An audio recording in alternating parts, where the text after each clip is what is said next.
Sikap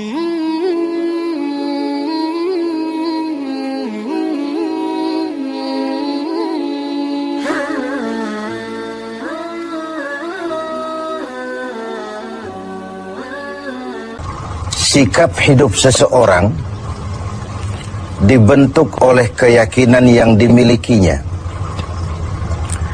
Sebagai muslim, keyakinan kita berpatri pada dua kalimat syahadat. Asyhadu an la ilaha illallah wa asyhadu anna Muhammadar Rasulullah. Kalimat ini membentuk perilaku kehidupan.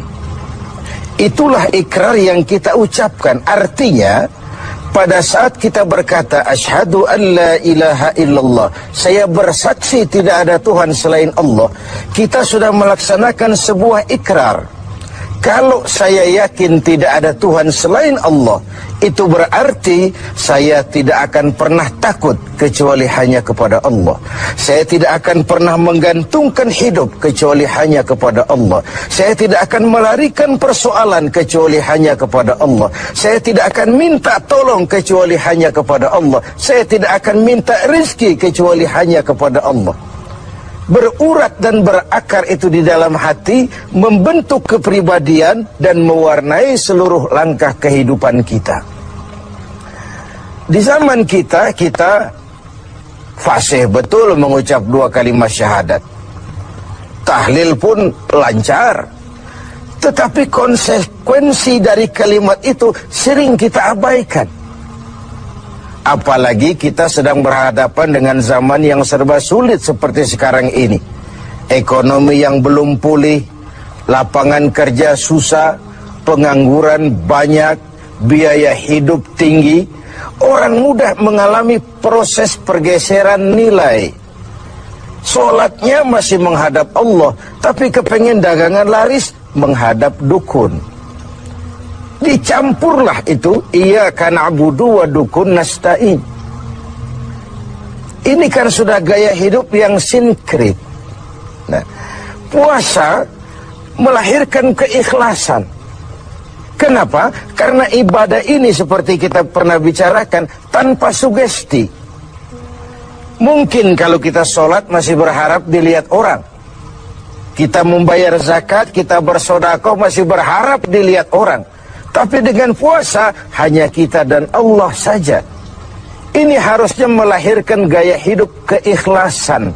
Bahwa kalau kita sudah berbuat, yang penting kita dan Allah saja. Mau dipuji orang atau tidak, mau didengar orang atau tidak, mau dilihat orang atau tidak, yang penting saya sebagai pelaksana sebuah ibadah dan Allah sebagai tempat tujuan kenapa ibadah ini saya laksanakan.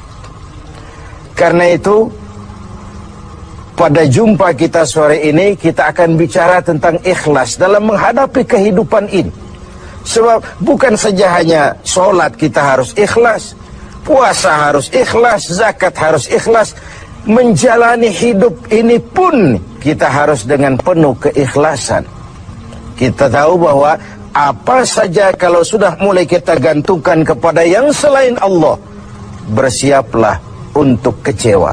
Apa saja kalau sudah mulai kita gantungkan kepada yang selain Allah, bersiaplah untuk kecewa.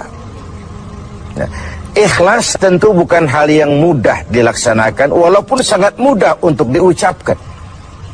Tetapi inilah yang diperintahkan Allah kepada kita. Kalian wa ma umiru illa liya'budullaha mukhlisin. Kalian tidak diperintahkan kecuali hanya menjadi penyembah Allah yang penuh keikhlasan. Penyembah Allah yang berangkat dari semangat keikhlasan. Saya ingin mengungkap apa yang pernah disampaikan oleh Imamul Ghazali tentang keikhlasan ini. Beliau menyatakan, An-nas kulluhum mauta illa al-alimun, wal-alimuna niyamun illa al-amilun, wal-amiluna mughtarruna illa al-mukhlisun. Manusia, kata Al-Ghazali, pada dasarnya mati, kecuali orang yang berilmu. Orang yang berilmu walaupun dia hidup, tidur, kecuali yang mengamalkan ilmunya. Dan orang yang mengamalkan ilmunya, banyak yang tertipu, kecuali yang ikhlas di dalam mengamalkannya. Begitulah dalam kehidupan ini, manusia pada dasarnya mati, kecuali orang yang berilmu. Tidak banyak yang bisa dilakukan tanpa ilmu. Ilmulah yang membuat manusia itu hidup, bergerak, berbuat, berkembang, tumbuh menjadi lebih maju. Ilmu dalam sebuah ungkapan lama membuat hidup jadi mudah. Seni membuat hidup jadi indah. Dan agama membuat hidup jadi terarah. Dengan ilmu hidup jadi mudah.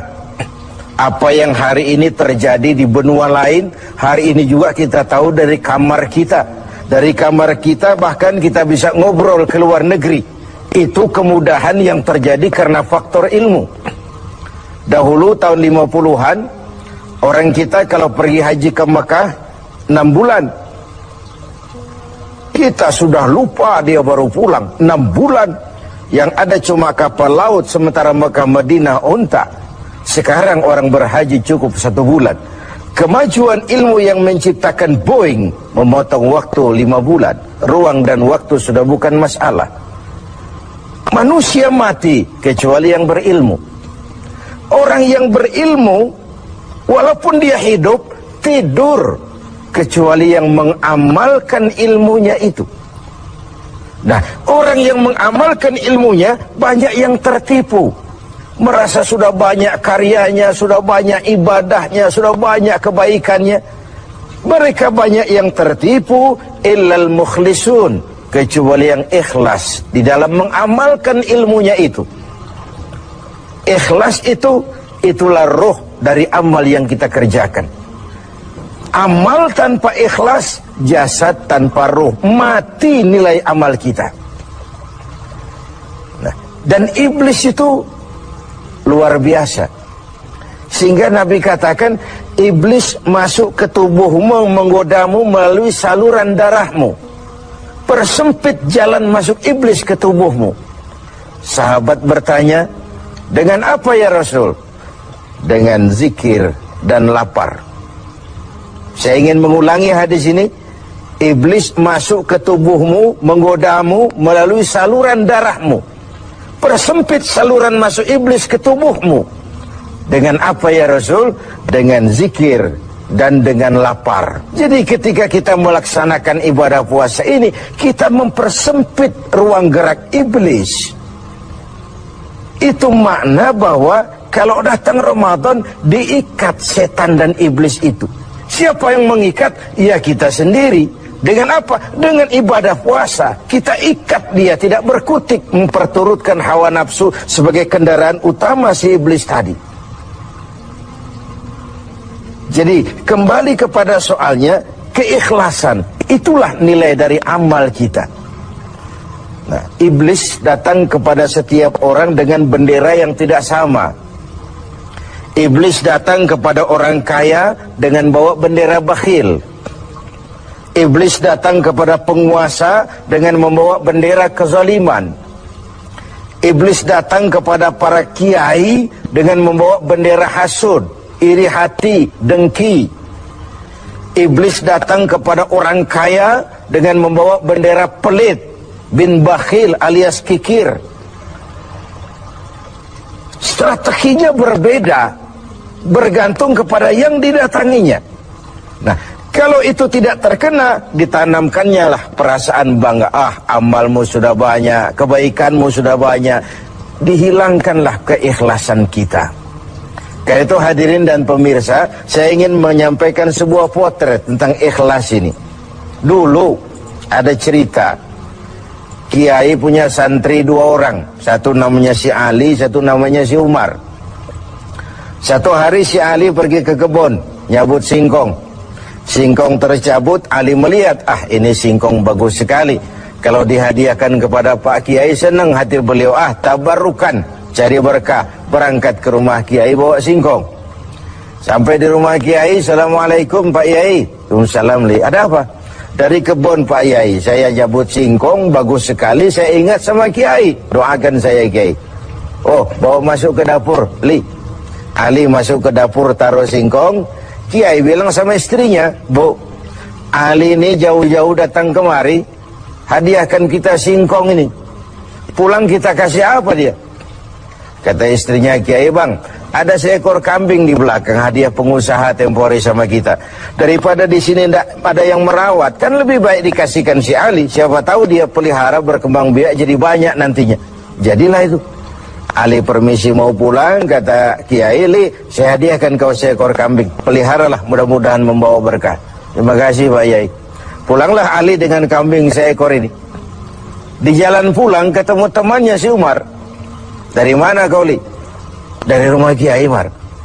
Itu kambing dikasih sama Kiai.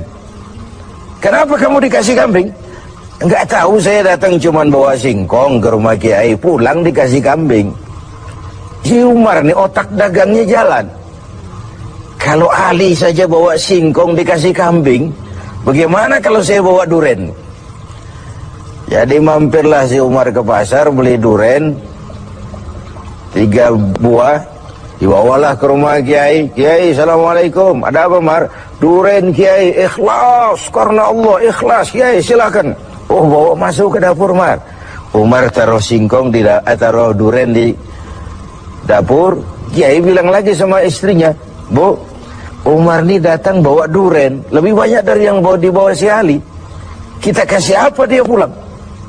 Kata istrinya Kiai, abang nih kambing seekor pun sudah dikasih Ali bang, sudah nggak ada apa-apa lagi di rumah. Gitu ya? Iya. Jadi macam mana? Kata istrinya Kiai, begini sajalah bang, Ali tadi kan datang bawa singkong, lalu Umar nih daripada pulang tangan kosong, sudah singkong Ali saja kasihin si Umar. Begitu. Iyalah. Ya jadilah. Umar permisi mau pamit pulang, kata Kiai Umar, ada singkong, kamu bawa pulanglah, saya hadiahkan sama kamu, rebus, mudah-mudahan bawa berkah buat kamu. Pulanglah si Ali bawa singkong nih kan.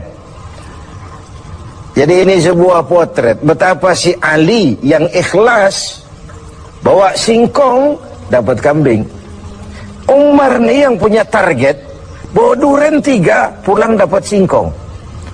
Nah, jadi ini sebuah cerita bahwa apa saja kalau sudah kita mulai bukan karena Allah, bersiaplah untuk kecewa.